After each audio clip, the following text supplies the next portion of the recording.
Il est 19h30, j'ouvre la séance. Donc je vais commencer par l'appel. Caroline Audiac présente, Stéphanie Vieux Présente. Bernard Renaud est absent et a donné pouvoir à Caroline Audiac. Claudie Joulot Présente.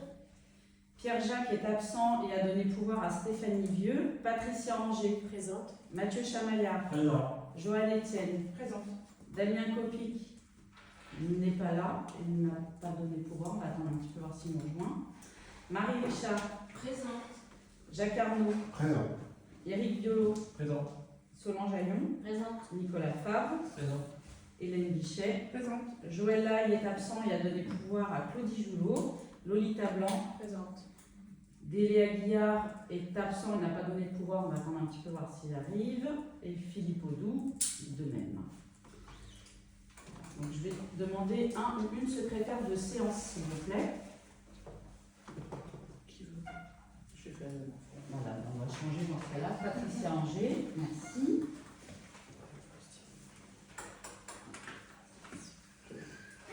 Donc, avec la note de synthèse, on vous a informé que le procès-verbal de la dernière séance du 13 mars 2024 vous sera remis lors d'une prochaine convocation pour un prochain conseil. Donc, on va passer à l'ordre du jour. Donc, je vous rappelle que concernant les points numéros 1, 2, 3, 4, 5 et 6, une commission des finances a eu lieu le mercredi 26 mars 2024 à 19h et une commission plénière s'est tenue le jeudi 4 avril 2024 à 19h afin de vous présenter le budget 2023 et son réalisé ainsi que le budget 2024 et pouvoir échanger sur celui-ci. Vous avez reçu l'ensemble des documents modifiés par la commission plénière par mail le 9 avril 2024 ainsi que le budget par chapitre qui sera présenté au vote ce soir. Donc, point numéro 1, approbation du compte de gestion 2023 de la commune. Donc, je vous rappelle que le compte de gestion constitue la réédition des comptes du comptable à l'ordonnateur et que le conseil municipal ne peut valablement délibérer sur le compte administratif du maire sans disposer de l'état de situation de l'exercice clos dressé par le receveur municipal. Donc, le compte de gestion de l'année 2023 dressé par notre trésorière, Madame Odile Viva, constate un excédent global de 2 038 223,21 €, dont un excédent de 544 127,56 € en section d'investissement et un excédent de 1 494 095,65 € en section de fonctionnement. Considérant que les opérations de recettes et de dépenses paraissent régulières et suffisamment justifiées, je vais vous demander d'approuver le compte de gestion de la trésorière municipale pour l'exercice 2023. Ce compte de gestion visé et certifié conforme n'appelle ni observation ni réserve de ma part sur la tenue des comptes. Est-ce qu'il y a des questions? On passe au vote. Qui s'abstient? Qui vote contre? Qui vote pour? Merci. Point numéro 2. Je vais donner la parole à Stéphanie Vieux et je vais quitter la salle puisqu'il s'agit d'un point pour lequel je n'ai pas le droit de voter.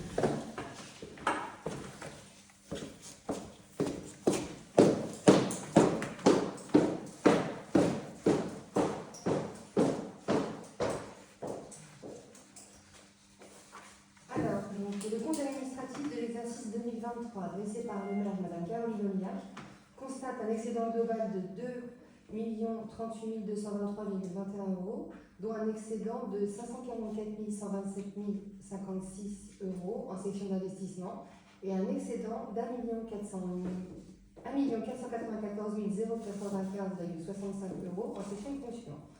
Je vous propose donc d'approuver l'approbation du compte administratif dressé par Madame le maire Caroline Audiac. Donc, qui s'abstient? Personne? Je sais pas pourquoi j'ai pas vu. Qui est contre? Et qui est pour? Je vous remercie. On va faire signer les feuilles, on peut faire le mot à la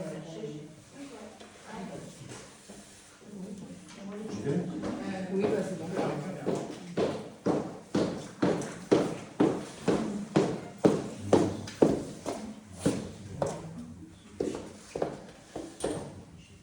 Alors, point numéro 3, affectation des résultats 2023. Je vous rappelle les résultats du compte administratif 2023 approuvé ce jour, qui constate un excédent global de 2 038 223,21 €, dont un excédent de 544 127,56 € en section d'investissement et un excédent de 1 494 095,65 € en section de fonctionnement. Compte tenu des restes à réaliser de la section d'investissement du budget communal en dépenses de 522 636,11 €, il vous est proposé d'affecter les excédents 2023 au budget communal 2024 de la manière suivante. Donc, excédent d'investissement 544 127,56 € au compte 001, excédent antérieur reporté. Excédent de fonctionnement 1 494 095,65 € au compte 002, résultat de fonctionnement reporté. Donc, je vous demande de bien vouloir approuver l'affectation des résultats 2023 au budget 2024 tel qu'il se présente. On passe au vote. Qui s'abstient? Qui vote contre? Qui vote pour? Merci. Point numéro 4. Vote des subventions associatives 2024. Donc, je vous précise que si les présidents d'associations sont présents, ils devraient quitter la salle. On n'en a pas. Donc, je vais vous proposer le vote des subventions suivantes. Au CCAS de Villiers-sur-Morin, 10 000 €. Au comité des fêtes, 500 €. Au cercle artistique de Villiers-sur-Morin, 500 €. Aux pompiers de Crécy-la-Chapelle, 300 €. À l'amicale de la gendarmerie, 300 €. Au restaurant et relais du cœur, 250 €. À l'association Grandir à Villiers, 500 €. Au secours catholique de Crécy-la-Chapelle, 200 €. L'association Amitié Bribénin, 200 €. Le comité du souvenir français de Crécy et de ses environs, 200 €. L'association des anciens combattants de Crécy, 200 €. Le petit cœur du Grand Morin, 300 €. La confrérie des chevaliers de la pomme, 150 €. L'AAPPMA, 300 €. Captain Croche, 300 €. Et Villianime, 500 €. Je vais vous demander donc d'approuver et de voter les subventions ci-dessus au titre de l'année 2024. Je peux faire une remarque? Oui. J'aimerais souligner la très forte augmentation des crédits du CCAS, du soutien au CCAS.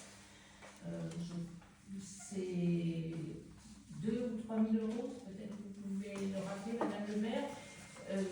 Mais moi, je m'en réjouis parce que, compte tenu du contexte social, Oui, c'était 4 500 € sur l'année 2023. Voilà, donc cette augmentation est vraiment indispensable. Et on a pu remarquer qu'au cours de l'année 2023, le CCAS a élargi son action à de nouveaux publics. S'est tourné vers les jeunes en particulier, et on va dire a très largement une action plus large que celle du repas de Noël des anciens, etc., qui sont fort importantes. Mais néanmoins, compte tenu de la population de Villiers, on peut se réjouir de cet élargissement. Donc je vous remercie. Merci. Voilà.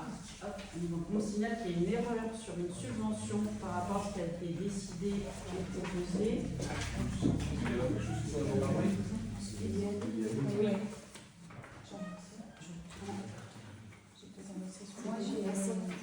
Oui, c'est 300 €.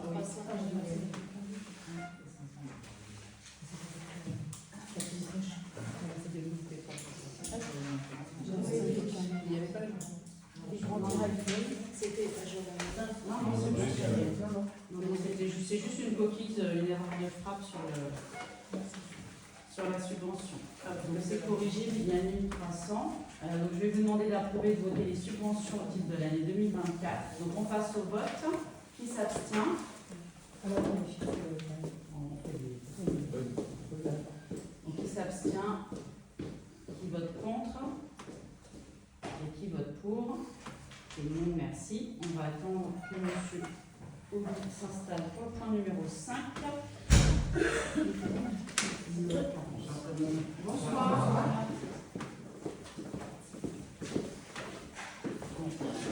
19h40, monsieur Aubin arrive.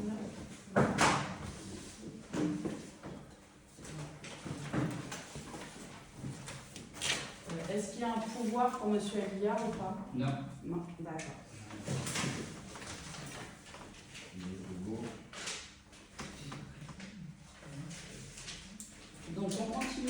numéro 5, vote des taux des impôts directs locaux 2024.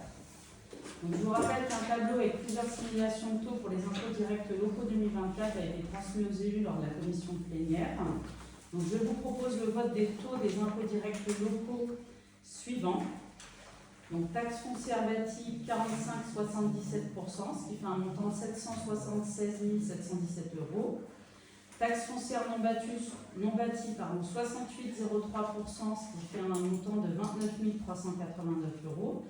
Et taxe d'habitation 16,63%, qui fait un total de 32 445 €. Donc la totalisation de toutes les ressources fiscales prévisionnelles pour 2024 s'élève à 970 125 €. Donc je signale que la commission plénière a donc décidé de maintenir les taux d'imposition tels qu'ils étaient, de ne pas procéder à des augmentations. Donc, je vais vous demander d'approuver et de voter les taux des impôts directs locaux 2024 tels qu'ils se présentent. Donc qui s'abstient? Qui vote contre? Qui vote pour? Merci.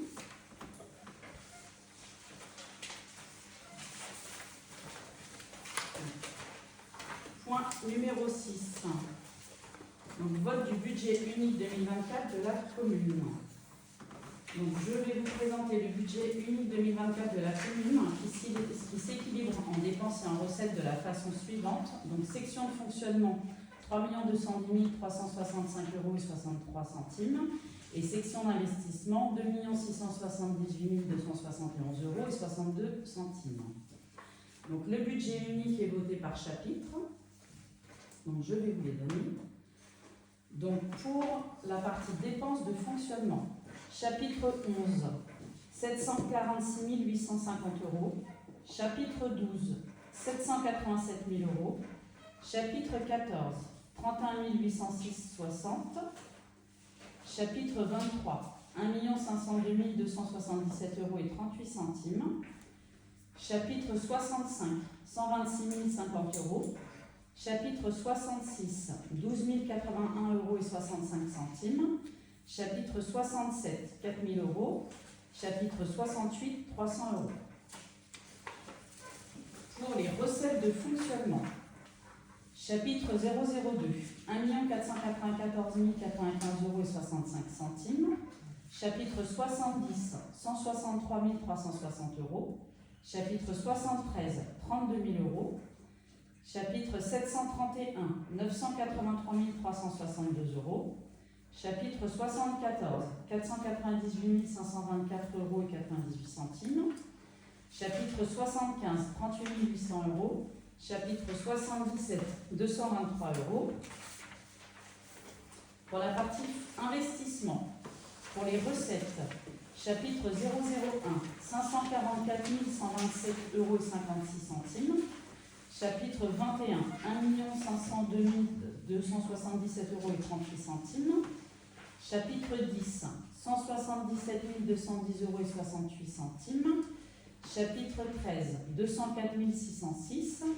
Et chapitre 16, 250 050 €. Oui. Est-ce qu'on a une idée du montant des subventions pour la cantine? Alors, on a fait une demande de subvention au titre du fonds d'équipement rural pour tout ce qui est aménagement intérieur, comme les frigos, les chaises, les tables. Donc, c'est 50% dans la limite de 50 000 € de demande. Et c'est la seule subvention à laquelle on peut prétendre, puisque le contrat rural qu'on aurait pu demander, le dossier de subvention aurait dû être déposé en amont du dépôt de permis, donc en 2022. Voilà. Donc comme il y avait, si on le déposait maintenant, ça repoussait d'autant la construction de l'extension. Donc il a été décidé en commission plénière notamment de faire des travaux, parce qu'il y a vraiment urgence pour les enfants. Et, on fera une demande de contrat rural sur un autre projet. Voilà. Donc je continue sur les dépenses d'investissement. Alors, chapitre 16, 80 299,99 €. Chapitre 20, 85 000 €. Chapitre 21, 868 136,11 €. Chapitre 23, 1 644 835,52 €.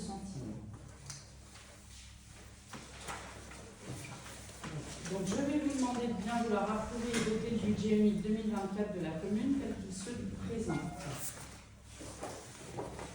Donc, qui s'abstient? Qui vote contre?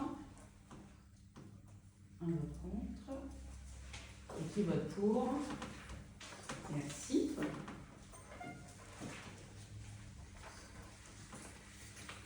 Alors, ça c'est...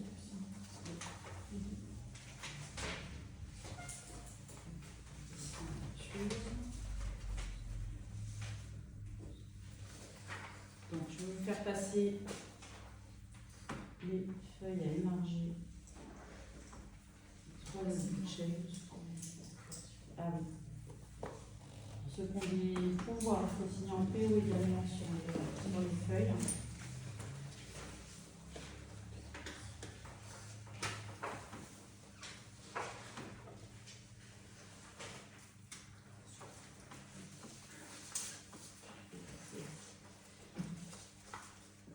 Voilà. Je vais continuer pendant qu'on fait passer les feuilles de signature. Oui, j'ai signé un peu. Mais pas sur les.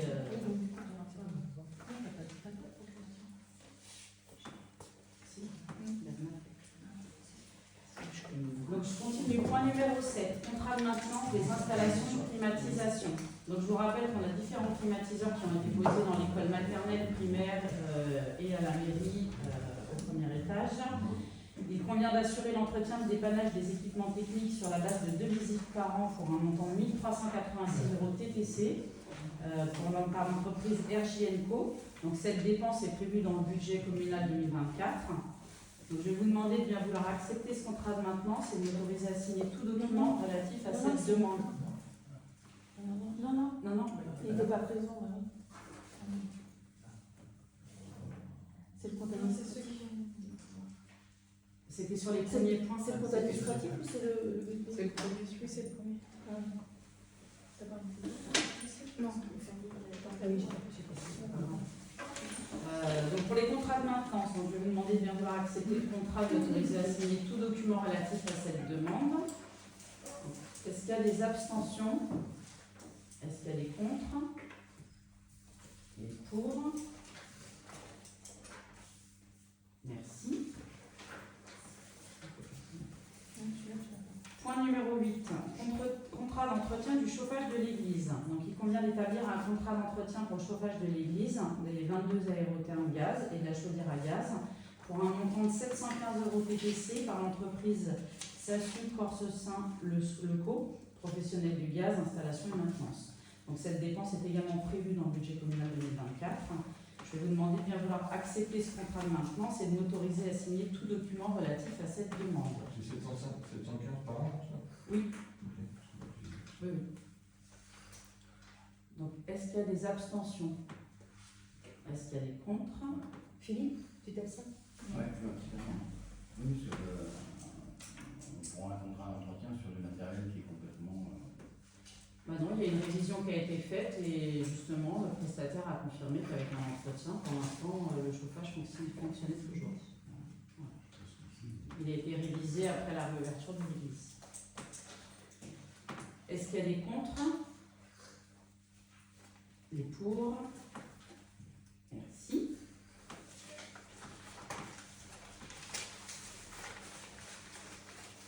Point numéro 9. Convention d'accueil et de participation financière des élèves scolarisés en ULIS sur la commune de Bailly-Romainvilliers. Donc, je vous rappelle que nous avons reçu un courrier de la commune de Bailly-Romainvilliers dans lequel il nous est informé qu'un enfant de notre commune avait été scolarisé pour l'année 2019-2020 dans une classe ULIS. Donc c'est des unités localisées pour l'inclusion scolaire. Donc ils nous ont transmis une convention et nous demandent une participation financière à hauteur de 704 € pour l'année 2019-2020, puisque les élèves orientés en ULIS nécessitent un enseignement adapté dans le cadre de regroupement et dont le handicap ne permet pas d'envisager une scolarisation individuelle continue dans une classe ordinaire. Donc cette dépense est bien prévue au budget communal 2024 et il n'y aura pas de participation pour les années suivantes puisque l'élève en question a réintégré le circuit classique.